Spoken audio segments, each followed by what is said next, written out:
이번 재보궐선거에서 후보들이 가장 공들인 공약은 부동산 관련입니다.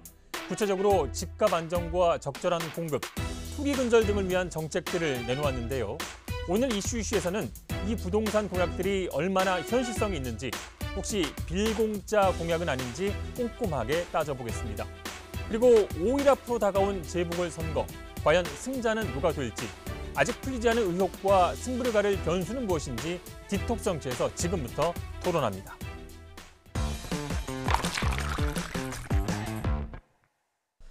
네, 오늘은 더불어민주당 진성준 의원, 국민의힘 장제원 의원과 함께합니다. 안녕하세요. 네, 안녕하세요. 안녕하십니까. 네, 진 의원님께서는 박영선 캠프에서 전략기획위원장 맡고 계시고요. 네. 장제원 의원님은 이제 박형준 캠프의 공동선대위원장입니다. 위원장입니다. 두 분 다 이제 캠프의 핵심 참모이기 때문에 오늘 생생한 토론을 좀 기대하겠고요.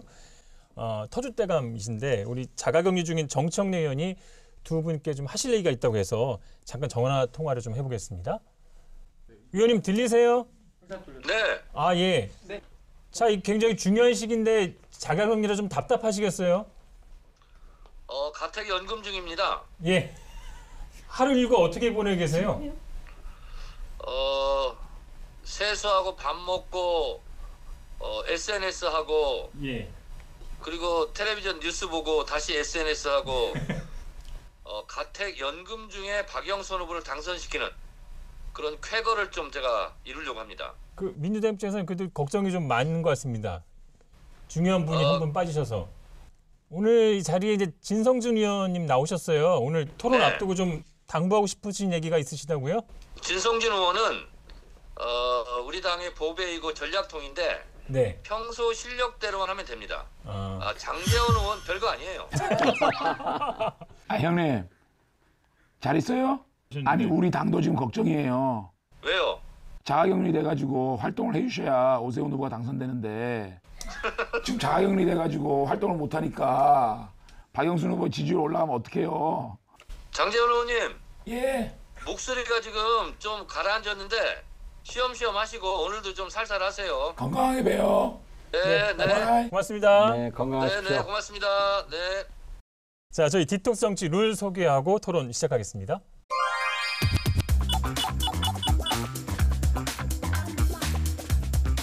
네, 이제 정말 선거가 얼마 남지 않았습니다. 두 분 다 현장에서 이제 밤낮 없이 뛰고 계시잖아요. 현장 분위기 좀 전해주시죠.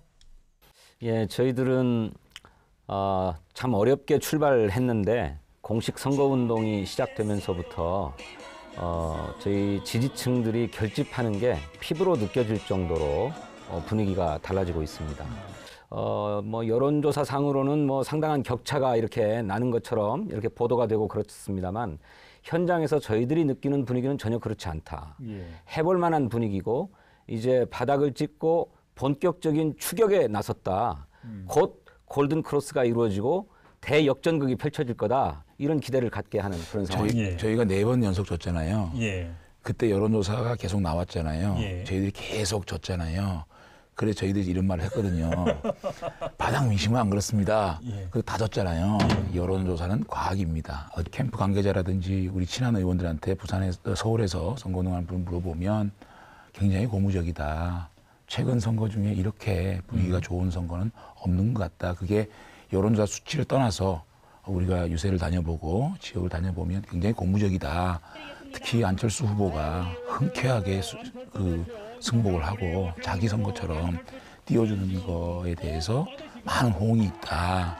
이런 얘기들 하더라고요. 그래서 예. 부산은 제가 지금 선거를 책임지고 있기 때문에 상당히 안정적으로 대세론으로 진입한 거 아닌가 이런 생각이 들고 그러니까 20, 30대 젊은 사람들이 저를 보고 부이 이렇게 하고 지나가시더라고요. 그래서 젊은 층도 이제 좀 돌아오고 있구나라는 생각이 들어서 마지막까지 자만하지 않고 겸손하게 더 다가가면 좋은 결과가 있지 않을까 이렇게 조심스럽게 또 생각하고 더 열심히 하겠다는 생각을 해봅니다. 조심스럽게 생각 안 하시는 것 같아요.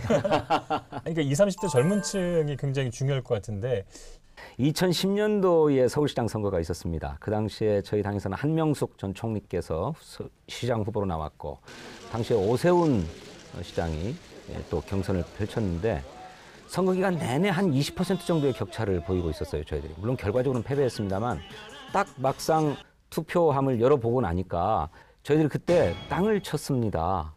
근데 저희들이 여론조사가 미처 읽지 못하는 바닥 민심이라는 게 있었던 거다. 또 정세균 총리도 그랬습니다. 그때도 오세훈 후보하고 종로에서 선거를 치렀지 않았습니까? 예. 그때 격차가 너무 많이 나가지고 10% 정도 17%. 예. 당시에 KBS 조사였는데요.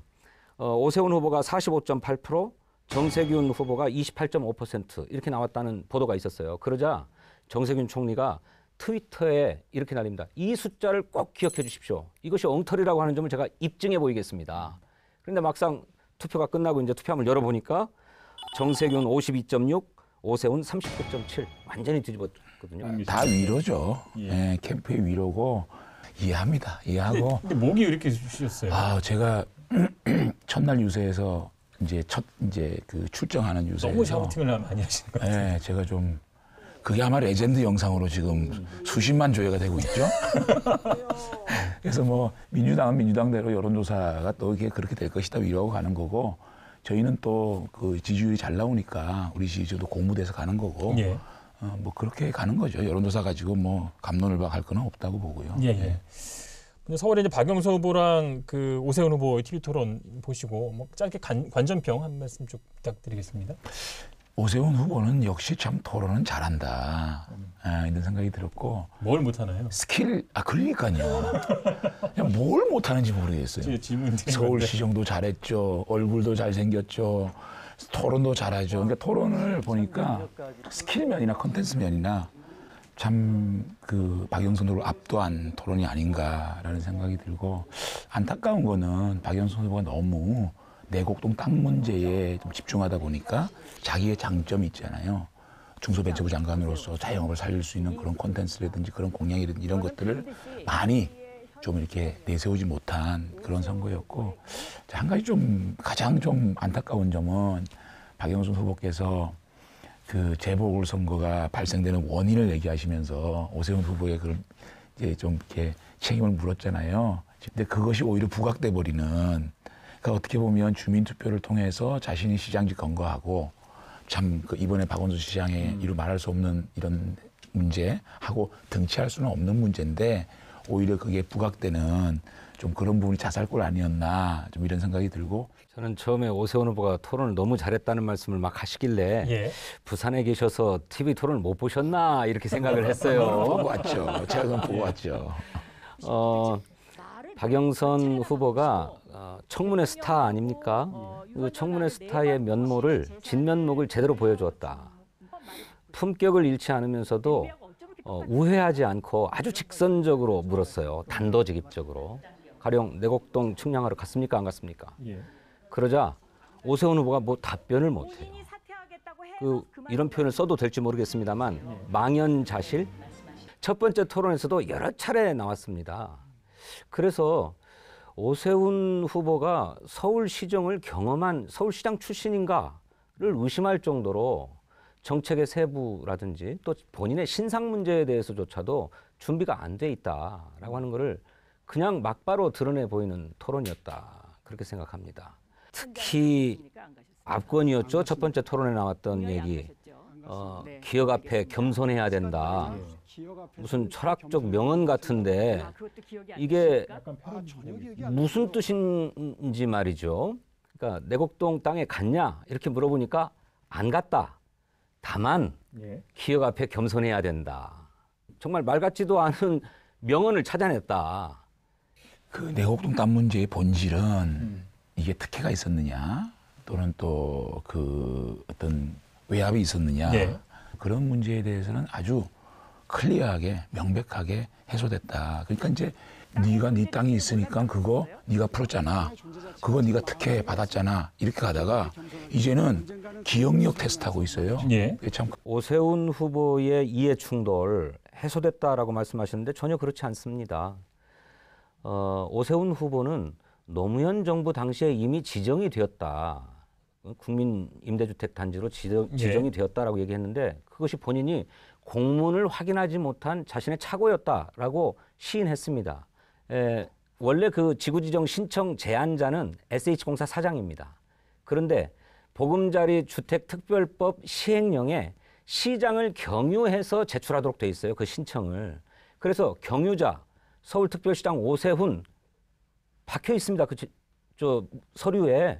그런데 오세훈 시장이 보고도 못 받았고 주택국장 전결 사항이라 알지 못했다. 이렇게 해명하는 새빨간 거짓말이죠. 지금 말씀하는 자체가 예. 오세훈 시장이 내곡동 땅에 관련된 특혜가 없었다는 말씀을 스스로 인정하시는 거예요. 무슨 말이냐면 왜 그렇습니까? 노무현 정부에서도 내곡동 땅이 그 그린벨트 해제에 참 요지다. 국민 임대주택을 지을 수 있는 좋은 자리라고 생각했기 때문에 추진했잖아요. 그렇기 때문에 이명박 시장이 제안한 겁니다. 아니요. 그때는 이명박 시장이 제안한 겁니다. 안 되는데 안 됐어요.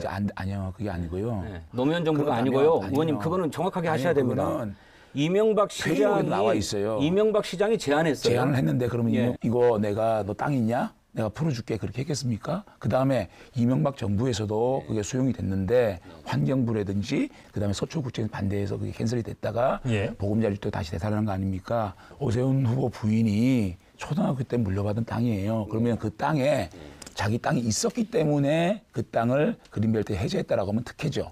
근데 그게 아니고 그 자리가 노무현 정부나 이명박 정부나 이 자리가 그래도 주택을 짓는데 좋은 땅이라고 생각해서 그게 증명이 되는 땅이라 그러면 그게 무슨 특혜가 있겠습니까? 저는 그렇게 생각을 합니다. 예, 예. 이제 그건 이제 장 의원님 생각이시고 노무현 정부에서 서민들의 주거 안정을 위해서 국민 임대주택 사업을 벌인 것은 맞습니다. 근데 이 사업 계획이 딱 서고 법이 만들어지니까 당시 이명박 서울시장이 그 내곡동 지역에 국민 임대주택을 지어야 되겠다 해가지고 그린벨트를 해제하고 국민 임대주택 단지를 거기다 건설합시다라고 제안을 이명박 시장이 합니다. 그런데 우연인지 모르겠습니다만 그 내곡동 지역의 바로 옆에 우연이에요. 예, 우연입니까? 예. 이상득 전 의원 이명박 대통령의 형님이죠. 그분의 땅이 있지 않습니까? 근데 어쨌든 그렇게 해서 제안을 했는데 서울시는 제안했지만 서초구도 반대하고 지역의 주민도 반대하고 환경부도 환경성을 너무 많이 침해하니까 동의할 수 없다 해가지고 부동이 되어가지고 결국 지정이 안 됐잖아요. 그런데 이명박 정부로 바뀌면서 보금자리 주택법으로 바뀌지 않습니까? 그렇습니다. 그 보금자리 주택법으로 법을 바꾸면서 그린벨트 풀면 안 된다고 했던 그 결정적 조항이 삭제되면서 이게 풀리는 겁니다. 다 이명박 대통령, 오세훈 시장 시절에 있었던 아니, 일이에요. 근데 오세훈 시장이 여기에서 자기 땅이 있어서 그 그린벨트 해제했다는 증거 있으세요? 그러니까 이제 그냥 계속 의혹 제기하세요. 그게 뭐 도움이 될지 모르겠는데 본질은요. 그 그린벨트 해제함에 있어서 자기 그 처갓집 땅이 있었기 때문에 거기를 포함시켰다라는 그런 구체적이고도 명확한 증거를 대세요. 그래야 되는 거지. 공직자윤리법에 의하면 그렇게 공적인 업무와 자기 사익이 충돌할 때에는 그 결정을 피하도록 그 업무를 피하도록 규정돼 있어요. 그러니까 오세훈 시장이 거기에 자기 땅이 있는 줄 알았다면 이 결정을 피했어야 하는 겁니다. 실제로 원혜영 의원이 부천시장을 할 때에는 본인의 땅이 들어가 있는 지역이 있으니까 그걸 아예 빼도록 조치했어요. 이런 정도의 윤리성, 도덕성을 갖췄어야 하는데 알겠는데요. 오세훈 후보는 그걸 못 갖추고 그걸 덮으려고 하다 보니까 자꾸 거짓말을 하게 되는 거다. 정리하자면 이게 결정적인 잠깐만요. 예. 제가 오늘 말 너무 줄이고 목이 아파가지고 서울에 아파트 지을 땅이 많이 없잖아요. 심지어는 골프장 가지고 아파트 짓자, 경부선철로를 지하화해가지고 그 위에 아파트 짓자. 아파트 지을 수 있는 땅이 그렇게 없잖아요. 그런데 그 내곡동 지구에 그린벨트가 있는데 그 땅을 풀어서 아파트를 짓는 거 아닙니까? 그런데 그게 지금 뭐가 잘못됐습니까? 거기에 절대로 짓지 말아야 될 땅에 아파트를 짓는 겁니까? 아니잖아요. 민주당 입장에서는 도덕적으로 흠결이 있는 것이다라고 이제 평가를 하시는 것이고 그 당시에 입법이 되지 않았지만 이해충돌 방지법에도 저해가 되는 부분이고 그 또 한 가지 쟁점은 이것이 이제 오세훈 후보가 거짓말을 했느냐 이제 여부인데 그 부분도 좀 한번 따져봤으면 좋겠습니다. 아니, 그렇습니다. 그렇게 이제 본인의 이해 충돌이 발생했다라고 하는 지점을 덮기 위해서 거짓말을 계속하는 거죠. 그래서 오세훈 후보 안에 들어가 봤습니까? 주택국장 전결 사항이라서 자기는 보고받지 못했다 이렇게 얘기를 하는데 또 그 땅의 존재 자체도 몰랐다 이렇게 얘기를 해요. 그런데 모를 수 없는 게 오세훈 후보가 그 땅에 측량을 하기 위해서 갔다는 거예요. 갔어요? 예. 그 증언자가 갔나요? 나타났는데 여러 명의 증언이 나왔을 뿐만 아니라 국회 회의록에도 오세훈 후보가 그 문제 내곡동 보금자리 단지 잘 알고 있었음을 본인의 입으로 얘기하고 있고 우리 진성준 의원님 그래서 이렇게 다 나오는 것을 진성준 부인하고 의원님 있으니까 방금 기가 막힐 노릇이죠. 측량하러 갔어요라고 단정적으로 얘기한 건 취소해야 될 거요? 아니요. 취소 안 하실 거예요? 그 증언들이 나오고 있지 않습니까? 아니 근데 갔어요라고 얘기한 거는 나중에 문제될 텐데. 그냥 한번 보십시오. 이거 편집 안 하면 저 우리 고발할 것 같아요. 이거 싸울 것 같고 저는 진성준 의원 방송 나갈 때 걱정해서 지금 말씀드린 거예요. 예. 국민의힘 지지율이 높으니까 그런 문제에 대해서 솔직하게 시인하지 않아서 저 오만한 태도라고 생각합니다. 시인하고 다 시인했어요. 그러니까 이야기 다 지지율이 했습니다. 높으니까 아무리 떠들어 그게 봐라. 답니다. 그게 지지율의 끔적이나 지금까지- 하나라고 하는 태도로 임하고 계시는 지금까지 거잖아요. 문재인 정권이 180% 저는 없고 솔직하게 80% 올라갔을 때 우리한테 어떻게 했어요? 이 문제가 처음 얼마나 나왔을 오만하게 적에 했어요? 그 선거 때까지 이슈로 남아 있을 것 같은데, 그러니까 특혜를 받았느냐 안 받았느냐, 그리고 거짓말을 했느냐, 이 부분이 이제 계속 좀 논의가 될 것 같고 쟁점이 될 것 같습니다. 이 이슈는 넘어가고요. 국민의힘 입장에서는 이제 경선에서 진 안철수 후보가 이제 현장 곳곳 다니면서 지원 유세에 힘을 보태고 있고, 나경원 후보도 많이 보이고 있습니다. 이 단일화 효과가 막판까지 계속 될 거라고 보십니까? 아니 지금은 단일화 효과라기보다는 예. 이 접점, 이 구도가 좀 명확해진 것 같아요. 그런 진영 간의 대결이라고 봐요. 그러니까 다시 말하면 윤석열, 오세훈, 박형준 예. 이런 문재인 정권을 심판해서 이번만큼은 정말 문재인 정권의 실정에 대해서 한번 회초리를 들어야 되겠다. 그러한 미래 세력들이 있는 것이고 문재인 대통령을 비롯해가지고 박영선 후보, 김영춘 후보, 문재인 정권의 옹호 세력 그리고 과거 문재인 정권을 대표하는 세력이죠. 이게 지금 충돌하고 있는 거죠. 예. 구도에 관한 답변을 한번 해주시고 여기에 대한 토론은 뭐 안 하는 걸로 하겠습니다. 예. LH 부동산 투기 의혹 사건이 없었다면 이번 선거의 최대 쟁점은 코로나 방역과 또 코로나 방역에 따른 민생 경제의 위기를 누가 어떻게 잘 해결할 것이냐가 최대 쟁점이었을 것입니다. 예. 그렇게 구도가 짜여졌을 거예요. 그랬기 때문에 저는 선거는 승부가 분명했다. 그런데 LH 부동산 투기 의혹 사건이 뜻밖에도 터져요. 이것이 뭐 이 정권만의 문제는 아니라는 것은 온 국민이 다 잘 알고 계십니다. 그렇지만 우리가 집권을 하고 있으니까 이 문제도 잘 했어야죠. 예. 또 이 부동산 양극화가 심화되면서 자산 격차가 심해지고 있는데 이 문제에 대해서 이 정부가 제대로 잘 못해왔다라고 하는 것은 저희들도 인정합니다. 아니 노력은 해왔죠. 그런데 역부족이었습니다. 근본적인 처방을 했어야 되는데 그러지 못하고 핀셋 대책을 해놓는 바람에 이것이 점점 커졌죠. 근데 이제 이것이 모든 부동산 투기 세력들은 다 엄단하겠다고 하고 전면적인 수사에 들어가고 또 재발 방지를 위한 제도도 법률이 갖추어지고 하게 되면 이제 본격적으로 선거의 본질로 돌아오게 된다. 즉 코로나 방역과 그에 따른 민생 경제의 위기를 누가 잘 해결할 수 있느냐. 정책과 실력으로 겨루는 시기가 오는 거다. 이런 것이 현재의 구도다. 저는 그렇게 생각합니다. LH 사건의 본질은 뭐냐면 권력자가 자신이 먼저 한 정보를 가지고 당을 투기해서 돈을 번 이런 참 참담한 사건이잖아요. 국민들이 분노를 했어요. 근데 분노가 왜 폭발됐느냐. 그러한 땅 투기를 하고 했던 사람들이 청와대에서 나타나는 거예요. 보십시오. 최근에 김상조 정책실장이 정말 그 임대차상법 통과되기 5일 전에 14% 임대를 올린 정말 이루 말할 수 없는 피니시블을 날린 거예요. 자꾸만 K방역 얘기하시는데요. K방역 잘했습니다. 잘했고요. 다만 그 K방역이 문재인 정권만 잘해서 그런 게 아니에요. 이게 정말 K방역 할 때 자영업자들 한번 보십시오. 어느 정도까지 참고 피눈물을 흘렸는지. 문재인 정권이 자화자찬할 문제 아닙니다. 그렇기 때문에 지금 국민들이 분노하고 있는 거라고 아셔야 됩니다. 이사님. 예. 자, 이번 선거의 또 다른 관건은 이제 투표율인데요. 투표율이 올라갈지, 만약 투표율이 낮다면 어느 당에 좀 유리하게 작용할지 이 부분에 대한 좀 분석 부탁드리겠습니다. 분명한 거는 투표율이 극도로 낮은 경우에는 굉장히 불리하지 않을까라는 생각을 하는 게 이번에는 그래도 20대라든지 30대 이런 젊은 층들이 일단은 여론조사상 나타나는 걸 보면 저희들의 우호적이기 때문에 뭐 일반적으로 높으면 민주당이 유리했다고 얘기를 하는데 높은 것도 저희에게는 불리하지 않지 않느냐 이런 생각을 조심스럽게 해봅니다. 일반적으로 과거의 예를 보면 투표율이 높으면 저희 당이 조금 유리했던 것 같고 또 좀 낮으면 상대적으로 야당이 유리했는데 그때는 그 야당이 집권당이었기 때문에 그렇습니다. 그러니까 집권당의 조직이 튼튼하기 때문에 그런 양상을 보였는데 최근에 이런 양상이 많이 바뀌었어요. 그래서 결국에 누가 더 자기 지지자들을 투표장에 많이 불러오느냐로 이제 승부가 나는 건데 쉽지 않은 선거다. 또 승패를 가늠하기 참 예. 어렵다 이렇게 생각합니다. 예.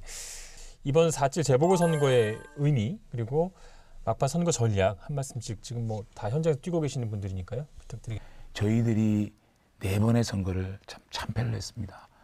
그래서 저희들이 문재인 정권을 최소한 견제하고 저 야당의 목소리를 제대로 낼 수 있는 힘이라는 게 완전히 상실된 상황입니다. 이게 1년짜리 선거입니다. 1년짜리 임기입니다. 1년 동안 저희 당 시장이 잘하는지 못하는지 한번 이번만큼은 좀 기회를 주시면 좋겠다. 그래서 문재인 정권에게 좀 회초리를 들고 저희들이 잘할 수 있는 정당인지 한번 테스트해 볼 수 있는 그런 선거가 됐으면 좋겠다라는 말씀을 드리면서 간절한 지지를 호소를 드립니다. 야당의 입장에서는 정권을 좀 혼을 내주자, 견제를 좀 해야 되겠다라고 하는 선거의 의미를 부여하는 것이 뭐 마땅할 것입니다. 그럴 수밖에 없을 거고요. 그런데 진정한 정권 심판 선거는 내년 대선이죠. 더구나 임기 1년짜리의 보궐선거 아닙니까? 그런데 모든 국민이 이 코로나로 힘들어하고 있고 또 그에 따른 경제적 위기 때문에 힘들어하고 있기 때문에 이거를 잘 해결할 사람을 뽑는 선거입니다. 마지막까지 이 인물과 정책을 중심으로 한 선거 기조를 이어가야만 그리고 그 진정성이 전달되어야만 저희들이 승리를 넘겨다 볼 수 있는 게 아닌가 그렇게 생각합니다. 두 분 다 이제 선거운동 하시느라고 굉장히 힘드신데 굉장히 수고 많으시고 오늘 토론도 특별히 수고하셨습니다. 정치 독소를 빼기 위해서 디톡스 주스 준비했습니다. 오늘은 이게 공정하게 초록색이네요. 예. 이 코너가 디톡스 정치입니다. 그래서 네. 독을 빼는 의미에서 자, 고생 많으셨습니다. 네. 예, 예. 수고하셨습니다.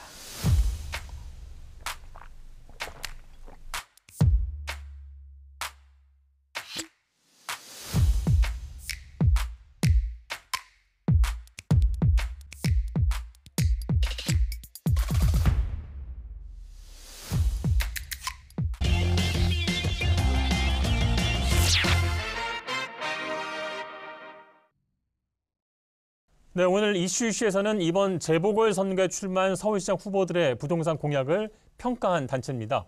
집 걱정 없는 서울 만들기 선거 네트워크 평가위원이신 한국도시연구소의 최은영 소장과 함께합니다. 안녕하세요. 네, 안녕하세요. 네, 먼저 이번 단체가 몇 개 단체가 좀 창발을 했고 어떻게 출범을 했고 지금 어떤 활동을 하고 있는지 말씀해 주십시오. 네, 48개 단체가로 출범을 했고요.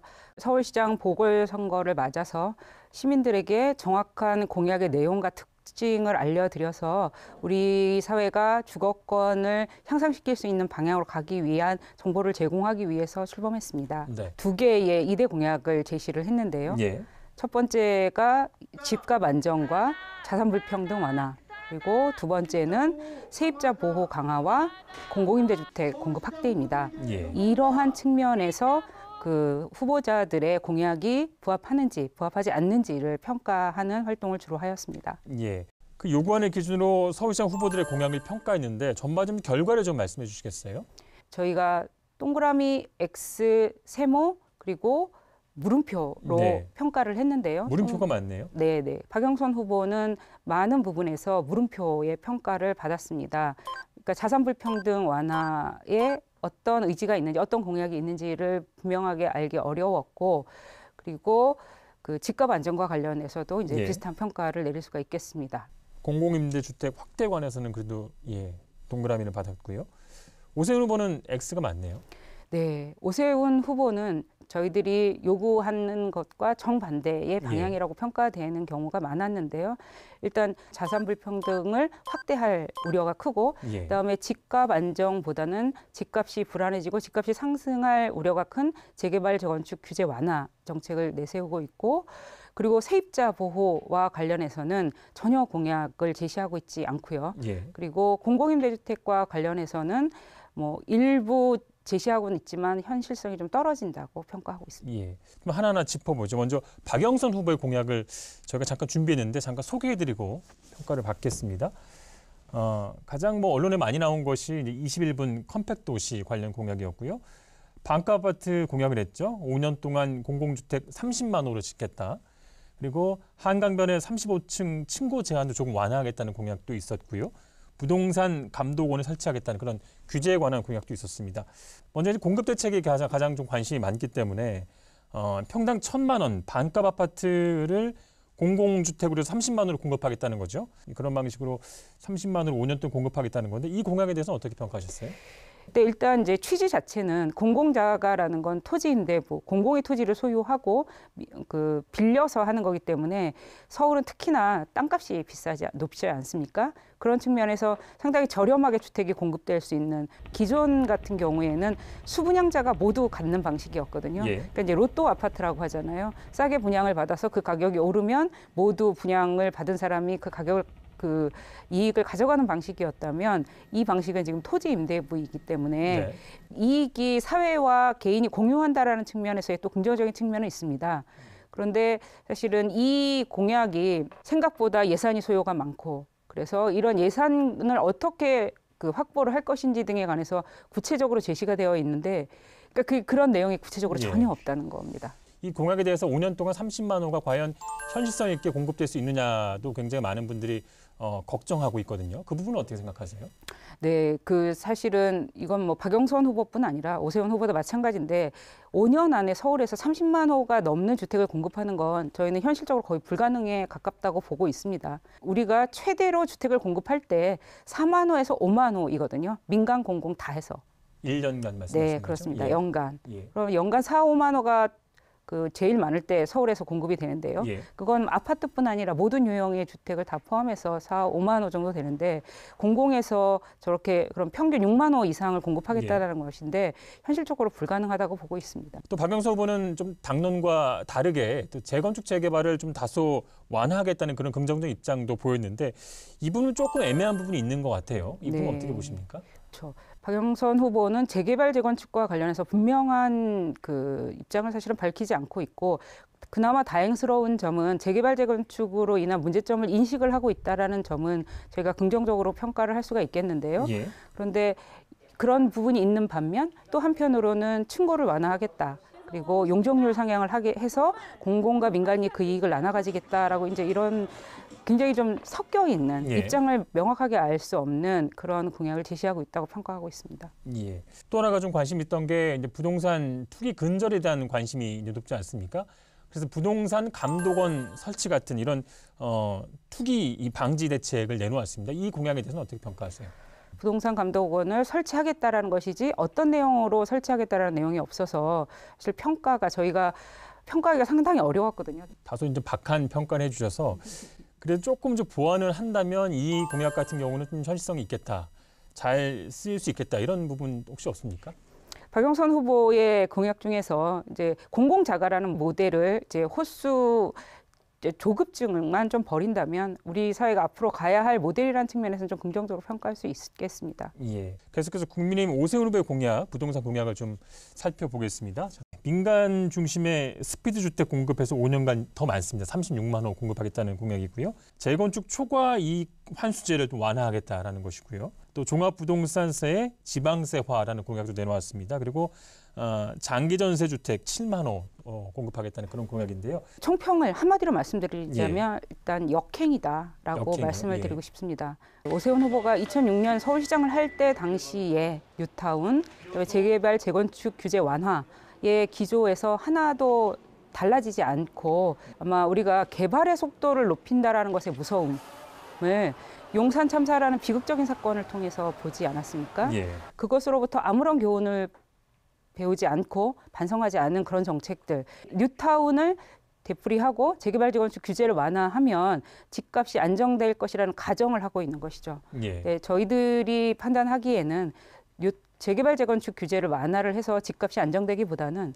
재개발 재건축은 집값을 상당히 상승시키는 효과로 작용을 하거든요. 부동산이 좀 안정화되고 집값이 안정화돼야 한다는 그런 취지에서 공약들을 만들었는데 재건축 재개발을 이제 완화한다고 하니까 선거 전인데도 벌써 이제 그 관련된 그 단지에서는 또 호가가 오르고 이런 또 경향도 나타나고 있거든요. 재개발 재건축 규제에는 서울시장에게 모든 권한이 있지 않죠. 예. 도시 및 주거환경 정비법이라는 법률에 의해서 그 기반이 되어 있기 때문에 그러니까 서울시장이 모든 것을 다 할 수 있는 권한이 주어진 건 아닌데 예. 그 부분을 좀 간과하고 있다는 측면이 들고요.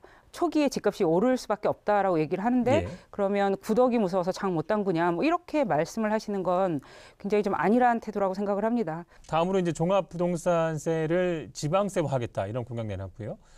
재산세율도 인하하겠다고 했습니다. 이런 그 부동산 세금 관련된 공약들을 내놓았는데 어떻게 보세요? 이런 부분은? 그 부분도 사실은 실효성이 굉장히 낮을 수밖에 없죠. 왜냐하면 세금에 관한 정책은 서울시장의 권한이 아니라 국회의 입법권이기 때문에 일단 실효성이 낮을 수밖에 없고 그리고 이제 방향도 상당히 심각하게 문제라고 보는데요. 종합소득세는 국세입니다, 현재. 예. 그 의미는 정부가 걷어서 지방에 교부세로 내려보낸다라는 것이거든요. 서울은 상대적으로 재정 여력이 있고 예. 지방에 재정 여력이 없는 곳에 이제 부족한 곳에 내려보내는 건데 서울에서 거둔 세금을 다 서울에서 쓰겠다라는 것이거든요. 이러면 그 지방과 서울의 불평등 문제가 더욱 확대될 것이고 그래서 이런 방향은 우리 사회가 동의하기 힘든 방향이라고 생각을 합니다. 네. 공공주택 공약으로 상생주택 7만 호 공급하겠다 이런 공약이 있습니다. 이 부분은 좀 긍정적으로 평가하십니까? 상생주택은 제가 이제 계산을 해봤더니 제가 한 호당 얼마를 예산을 잡고 있을까를 계산을 예. 해봤습니다. 그랬더니 한 호당 1억 원으로 그 하고 있더라고요. 예. 계산을. 1억 조금 넘더라고요. 네네. 네네. 1억 40만 원 정도인데요. 서울에 1억 원으로 공급할 수 있는 주택은 없죠. 1억에 공급할 수 없는 걸 1억에 공급할 수 있다고 한 것부터가 일단은 이제 그 실효성이 없다고 보고 있고요. 민간으로부터 땅을 빌려서 그 땅값을 지불하면서 공공임대주택을 공급하겠다라는 방식이기 때문에 비싼 임대료로 공급이 되거나 혹은 아니면 재정적인 부담이 굉장히 많은 방식일 수밖에 없다라는 것. 그 서울에서 토지 임대부 방식이 있습니다. 공공의 땅을 빌려주는 방식이 있거든요. 예. 그거는 1%로 빌려줘요. 공공의 땅이기 때문에. 그것도 지금 임대료가 높아서 문제거든요. 그런데 민간에서 땅을 빌릴 때 1%로 빌릴 수 없는 건 너무 자명한 사실 아닙니까? 오세훈 후보의 부동산 관련 공약들 중에 조금 손보게 되면 잘 쓰일 수도 있겠다라는 공약이 좀 있으면 말씀해 주십시오.